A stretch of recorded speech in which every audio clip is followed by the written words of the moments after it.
بسم اللہ الرحمن الرحیم۔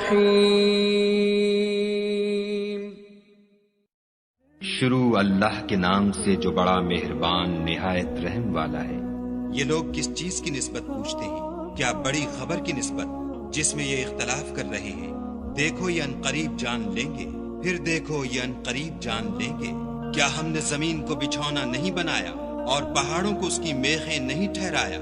بے شک بنایا اور تم کو جوڑا جوڑا بھی پیدا کیا، اور نیند کو تمہارے لیے موجب آرام بنایا، اور رات کو پردہ مقرر کیا، اور دن کو معاش کا وقت قرار دیا، اور تمہارے اوپر 7 مضبوط آسمان بنائے، اور آفتاب کا روشن چراغ بنایا، اور نچڑتے بادلوں سے موسلا دھار مہ برسایا تاکہ اس سے اناج اور سبزہ پیدا کرے، اور گھنے گھنے باغ۔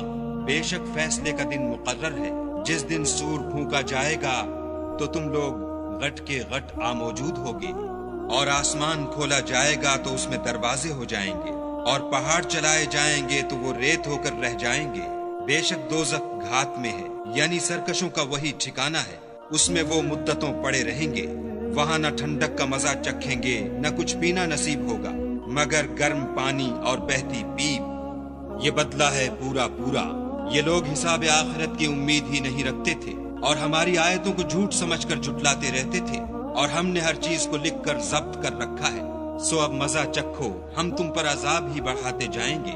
بے شک پرہیزگاروں کے لیے کامیابی ہے، یعنی باغ اور انگور اور ہم عمر نوجوان عورتیں اور شراب کے چھلکتے ہوئے گلاس۔ وہاں نہ بیہودہ بات سنیں گے، نہ جھوٹ خرافات۔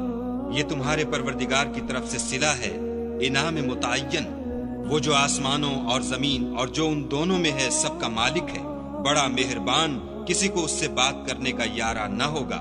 جس دن روح الامین اور فرشتے سب باندھ کر کھڑے ہوں گے تو کوئی بول نہ سکے گا مگر جس کو خدائے رحمان اجازت بخشے اور اس نے بات بھی درست کہی ہو۔ یہ دن برحق ہے، بس جو شخص چاہے اپنے پروردگار کے پاس ٹھکانہ بنا لے۔